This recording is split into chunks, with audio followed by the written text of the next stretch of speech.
अस्सलाम वालेकुम my dear students, I hope आप सब ठीक ठाक होंगे। आज का हमारा टॉपिक ऑफ डिस्कशन है formulation and manufacturing of solid dosage form. Dosage form से मुराद होता है दवाई की शक्ल, कि दवाई जो है वो किस हालत में है, वो सॉलिड है, लिक्विड है या सेमी सॉलिड है। इस चीज़ को हम कहते हैं डोजेज फॉर्म, यानी कि दवाई की ज़ाहिरी शक्ल सूरत। आज के लेक्चर में हम देखेंगे कि दवाई को कैसे बनाया जाता है और उसके लिए हम कौन कौन से मेथड जो हैं वो इस्तेमाल करते हैं। सबसे पहले बात करते हैं फार्मास्यूटिकल फार्मूलेशन। फार्मा का मतलब होता है ड्रग, सूटिकल का मतलब होता है इंडस्ट्री और फार्मूलेशन का मतलब होता है बनाना, यानी कि दवाइयों का इंडस्ट्रीज़ के अंदर बनाना इस कॉल्ड फार्मास्यूटिकल फार्मूलेशंस। एक साइंटिस्ट है हमारे पास जिसका नाम है डॉक्टर आर क्रिस्टियन। उसने एक बहुत अच्छी स्टेटमेंट दी। उस स्टेटमेंट के according, without effective and stable formulation, अगर आपकी कोई भी प्रिपरेशन या फार्मूलेशन या कोई भी दवाई, फार्मूलेशन का मतलब होता है डोजेज फॉर्म या दवाई की शक्ल, कि वो सॉलिड है, लिक्विड है या सेमी सॉलिड है, दैट इज़ कॉल्ड फार्मूलेशन। कि आपकी फार्मूलेशन अगर स्टेबल नहीं है, स्टेबल से मुराद है कि वो टेम्परेचर को बर्दाश्त नहीं कर सकती, आप उसको रूम टेम्परेचर पे स्टोर नहीं कर सकते, तो वो स्टेबल नहीं है। साथ साथ इफ़ेक्टिव से मुराद है कि आपकी जो डोजेज फॉर्म है या जो आपने दवाई बनाई है उसके अंदर इफ़ेक्टिवनेस होनी चाहिए, काम करने की सलाहियत होनी चाहिए। आप जिस बीमारी के इलाज के लिए उसको इस्तेमाल कर रहे हैं ये उस बीमारी के इलाज के लिए मुफीद साबित हो। अगर वो बीमारी को ठीक नहीं कर सकती तो फिर वो इफ़ेक्टिव नहीं है। So without effective and stable formulation an API is worthless. API क्या होता है? API का मतलब होता है एक्टिव फार्मास्यूटिकल इंग्रेडिएंट, जिसको आप ड्रग भी कहते हैं, एक्टिव एजेंट भी कहते हैं या सॉल्ट भी कहते हैं। वर्थलेस का मतलब होता है बेकार, कि अगर आपके पास API मौजूद है बट उस API से आप कोई अच्छी इफ़ेक्टिव और स्टेबल डोजेज फॉर्म नहीं बना पा रहे, तो उस API का कोई फ़ायदा नहीं है। वो API जो है वो आपके पास बिल्कुल बेकार है। फार्मास्यूटिकल फार्मूलेशन एक ऐसा प्रोसेस है जिसमें डिफरेंट केमिकल्स को हम कंबाइन करते हैं API के साथ, ताकि हम एक मेडिसिन बना सकें। जब भी आप कोई दवाई बनाते हैं तो दवाई के अंदर सिर्फ और सिर्फ सॉल्ट नहीं होता, बल्कि उस सॉल्ट के साथ हमने और बहुत सारी चीज़ें जो हैं वो ऐड की होती हैं, ताकि हमारे पास एक प्रॉपर ड्रग जो है वो आ सके। जब भी हम मेडिसिन बनाते हैं तो हम एक भी एक्टिव फार्मास्यूटिकल इंग्रेडिएंट इस्तेमाल कर सकते हैं या एक से ज़्यादा एक्टिव फार्मास्यूटिकल इंग्रेडिएंट्स का भी इस्तेमाल कर सकते हैं। आपने बहुत सारी टैबलेट्स ऐसी देखी होंगी जिसमें एक से ज़्यादा सॉल्ट मौजूद होते हैं, यानी कि कॉम्बिनेशन में सॉल्ट मौजूद होते हैं। फार्मूलेशन का मतलब होता है प्रिपरेशन ऑफ अ ड्रग, एक दवाई को तैयार करना which is stable and acceptable to the patient. इसमें दो खसूसियात होनी चाहिए कि पहली चीज़ कि जो आपकी ड्रग है वो स्टेबल होनी चाहिए, यानी कि ऐसा ना हो कि आपने आज बनाई है कल वो एक्सपायर हो जाए या विद इन अ मंथ वो एक्सपायर हो जाए। ऐसा नहीं होना चाहिए। उसको रूम टेम्परेचर पे सर्वाइव करने की आदत होनी चाहिए। तो आपने इस तरह से प्रिपरेशन बनानी है कि आप उसको अच्छे से स्टोर कर सकें और साथ साथ पेशेंट उसको एक्सेप्ट करता हो। एक्सेप्ट से क्या मुराद है? एक्सेप्ट से मुराद है कि पेशेंट के लिए वो अपीलिंग हो, पेशेंट को दिखने में अच्छी लगती हो, पेशेंट के लिए यूज़ करना आसान हो और पेशेंट को उसको खाने के बाद कोई ना कोई फ़ायदा जो है वो ज़रूर मिलता हो। तभी पेशेंट आपकी फार्मूलेशन को इस्तेमाल करेगा, अदरवाइज़ वो इसको रिजेक्ट कर देगा। Following are the objective of formulation project. जब भी आप कोई भी फार्मूलेशन बनाते हैं तो हमारे कुछ ना कुछ मकासद होते हैं कि हम दवाई क्यों बना रहे हैं। पहला जो फार्मूलेशन का मकसद है वो है मैन्युफैक्चरिंग ऑफ मेडिकेशन, कि हमने जो दवाई है, जो हमारे पास सॉल्ट है, हमने उसको किसी प्रॉपर डोज की फॉर्म में, किसी प्रॉपर ड्रग की फॉर्म में या किसी प्रॉपर दवाई की शक्ल में लेकर आना है और उसके बाद हमने इसको पेशेंट को डिलीवर करना है और एक ख़ास मिकदार में हमने उसको डिलीवर करना है। यानी कि हमें पता हो कि पेशेंट की कितनी ज़रूरत है और उस ज़रूरत के मुताबिक हमने दवाई की मिकदार उसकी बॉडी में डालनी है। यानी कि पेशेंट को 500 mg चाहिए तो हम 500 mg की टैबलेट बनाएंगे।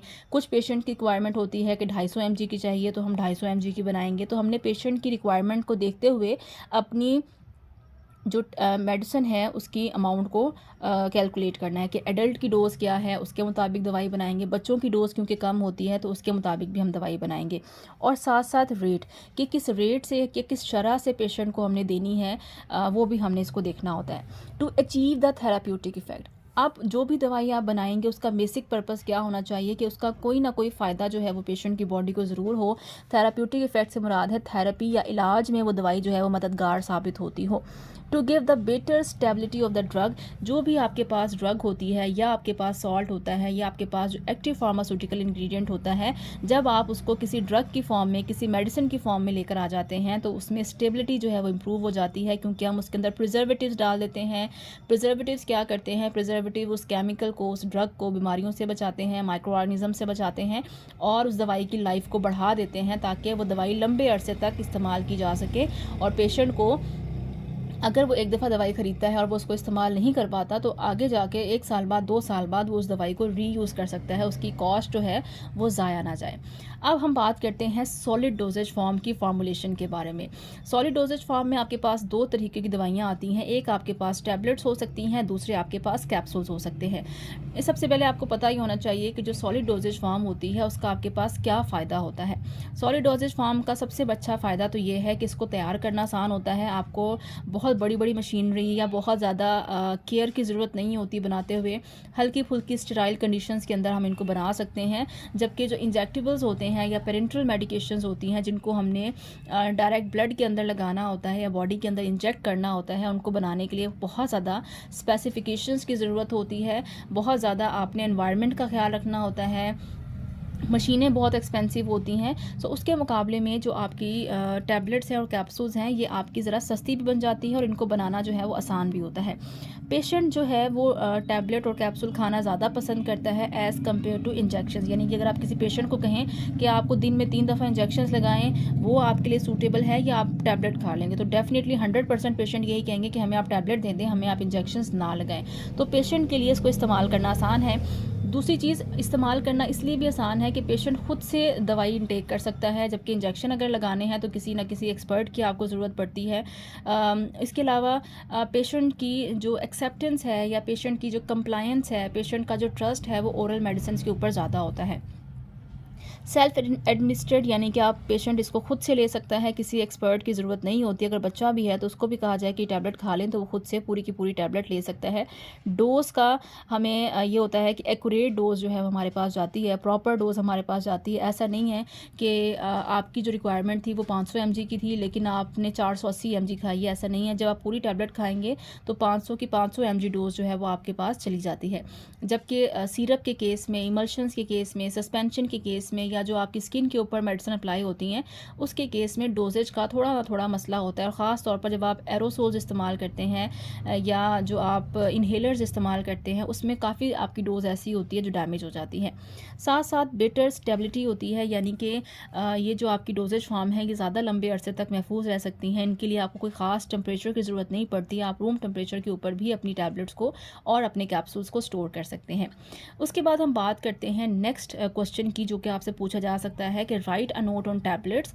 टैबलेट्स पे नोट लिखें और बताएं कि हम इसको किस किस मेथड के ज़रिए से तैयार कर सकते हैं। टैबलेट्स को बनाने के लिए हमें 2 चीज़ें चाहिए होती हैं। पहली चीज़, हमें चाहिए मेन ड्रग, जिसको आप एक्टिव फार्मास्यूटिकल इंग्रेडिएंट भी कहते हैं या आप इसको सॉल्ट भी कहते हैं या आप इसको एक्टिव एजेंट भी कहते हैं। उस एक्टिव एजेंट को आपने मिक्स करना है एक्सीपिएंट्स के साथ। एक्सीपिएंट्स का मतलब होता है एक्स्ट्रा, एक्स्ट्रा का मतलब होता है इजाफी, यानी कि उस ड्रग के अलावा या उस सॉल्ट के अलावा आपको कुछ इजाफी चीज़ें भी ऐड करनी पड़ती हैं। टैबलेट्स को हम प्रिपेयर करते हैं बाय मिक्सिंग ऑफ ड्रग। एक ड्रग भी हो सकती है, एक सॉल्ट भी इस्तेमाल हो सकता है और जो आपके पास सॉल्ट हैं वो एक से ज़्यादा भी हो सकते हैं, यानी कि 2 सॉल्ट का कॉम्बिनेशन भी हो सकती है ड्रग। वो डिपेंड करता है आपकी जो है वो डिज़ीज़ के ऊपर। सम टाइम्स कुछ मेडिसिन ऐसी होती हैं जिसमें एक से ज़्यादा हमने केमिकल एजेंट डाला होता है या API डाले होते हैं ताकि एक ही दवाई में हमें 2 फ़ायदे हो जाएं। उसको हमने किसके साथ मिक्स करना है? एक्सीपिएंट्स के साथ। एक्सीपिएंट्स मीन इजाफी चीज़ें। अब इजाफी चीज़ों में आप क्या क्या डालते हैं वो बहुत इंपॉर्टेंट है। एक्सीपिएंट्स में हमारे पास आते हैं डाइल्यूएंट्स। डाइल्यूएंट्स का मतलब होता है पतला करने वाले, यानी कि लिक्विड्स। फॉर एग्जांपल हम अल्कोहल डाल सकते हैं, हम वाटर डाल सकते हैं, हम इसी तरह के और दूसरे लिक्विड्स का इस्तेमाल कर सकते हैं जो कि हमारी सॉलिड डोजेज फॉर्म को कॉम्पैक्ट करने में, आपस में जुड़ने में या उसको अच्छे से मिक्सचर बनाने में हेल्प करता है। फॉर एग्ज़ाम्पल आप बात करते हैं आटे की, तो आटे को अगर आपने मिक्सचर बनाना है तो कोई ना कोई उसके अंदर आपको लिक्विड ऐड करना